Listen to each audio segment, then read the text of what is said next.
Magandang araw mga kabaydi. Nandito ako ngayon sa aming bukid. Sa nagkapalinis ng palayan. Ayan, nakikita nyo yung bahagi na to. Ito yung pinabubukid ko ngayon. So, hinahan traktor pa lang. Ayan. Ayan yung hand traktor na tanghali ngayon. Kumakain yung hand traktor.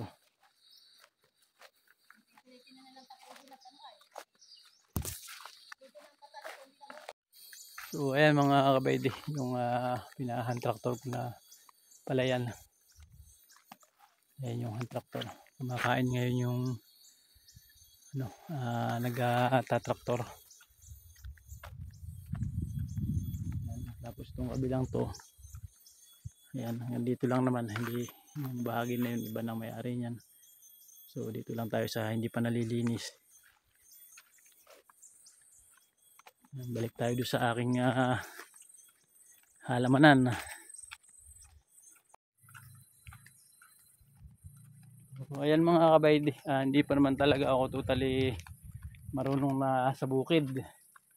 Kaya nagpapatulong pa ako sa pinsan ko na siya muna yung talagang tumutok dito hanggang sa matuto ako magbukid. Tuturuan niya ako. First time, ito yung unang pagkakataon ko na magpalayan. Matagal na hindi namin nagagamit tong palayan namin, hindi pinsan ko yung nagbubukid. Ayan, pakikita ko sa inyo mga kabaydi yung isang bahagi na may tanim na. Ayan, baba lang tayo dito sa aking area.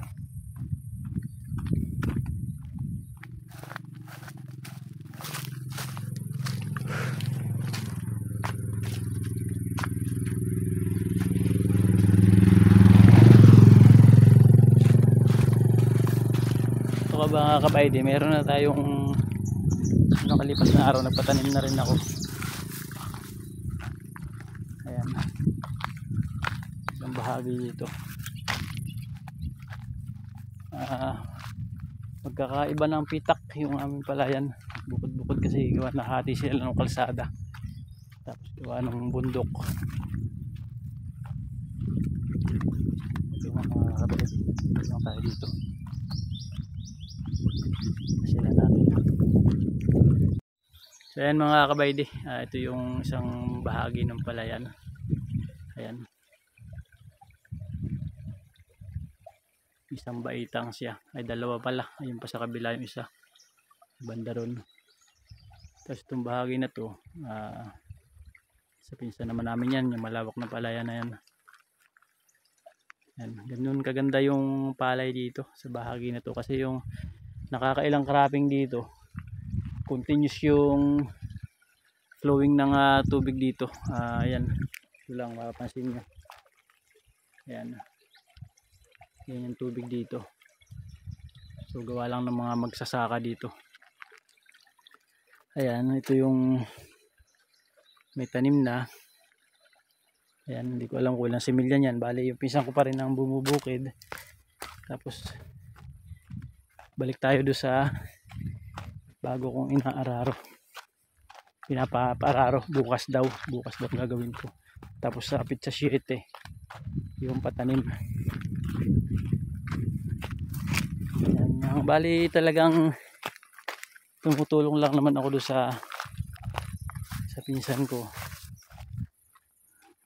Ako na yung sa pinansyal, tapos siya yung talagang gagawa. At yun nga, wala pa tayong kasanayan. Pero pagdating ng ako marunong na, ay sinabi ko sa kanya na babawiin ko na sa kanya lahat ng at ako na yung pupukos pagbubukid. Ito na yung pupukos na ako dito, magpo full time farmer na lang ako. Ito yung ginawa ko kanina, piniko-piko ko yung mga gilid-gilid niya. Yan, yung pilapil, tapos yan hanggang dun. Yan, aararuhin pa yan mamaya or bukas. Yan, hanggang dyan. So ito yung sinabi ko sa kanya na akin, pag-aaralan ko kung paano turuan, basta turuan niya lang ako. So ayan, sabi ko sa kanya bayaan niya ako dito hanggang sa matutunan ko itong pagbubukid dito. Ayan, malawak pa rin yan. Matagal tong natiwangwang itong bahagi na to, simula na mag pandemic, kaya hindi nagbukid yung pinsan ko dito sa bahagi na to. Ayan yung kalapit na bahagi, may mga tanim na yan sa pinsanin ko rin. Ayan mga kabay, dito yung bahagi na to, bukas yung or mamaya or bukas. Ayan.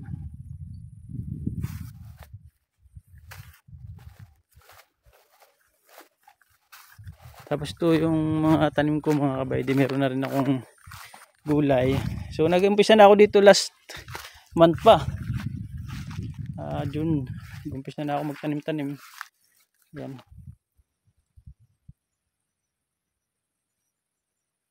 Yan, may mga tanim na ako dito na sitaw. Yan, marami yan. Yan, mga tanim ko sitaw. Yan, malaki na yung sitaw. Ilang days pa lang yan, 1 linggo, pero bilis lang lumaki. Yan. Tapos may mga iba-iba pang gulay ako nakapalibot dyan. Ito, ayan mga kabaydi, ako lang yung gumagawa dito. Kumbaga china-challenge ko lang yung sarili ko na kaya ko na ba, kaya ko ba mag-farm. Kung umupa man ako ng tao siguro sa mga darating na araw. Nag-resign na ako sa trabaho. Wala na ako sa dati kong pinagtatrabahuan. So kailangan mayroon akong ibang pagkakitaan, at ito nga yung aking naisip na yung nakatiwangwang na lupa isa gamitin ko. Ito ka ba mga kabaydi, pakikita ko sa inyo yung tanim ni Mrs. Kaya nakakatuwa eh. Maganda to.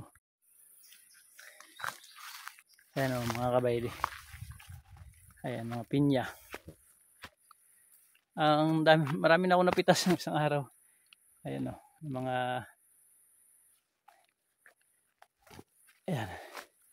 Hindi rin naman siya marunong magtanim ng mga ganyan. Kumbaga nagtanim-tanim lang kami hanggang sa libangan lang.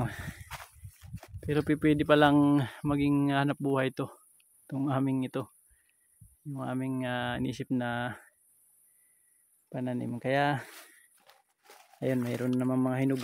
Mamaya bago ako umuwi sa bayan is pipitasin ko na.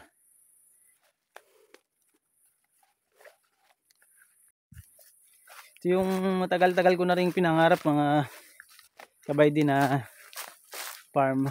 Hindi ko lang matutukan totally. At dahil nga may trabaho ako sa ibang lugar, so ngayon na nandito na ako, ay ito na yung aking full time.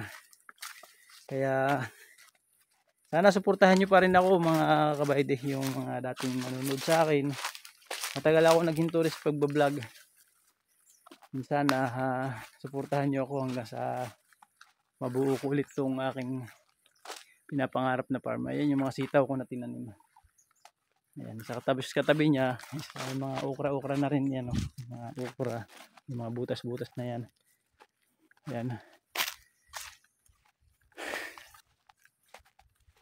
Medyo pagod din kabaydi yung paglalakad natin. Ayan.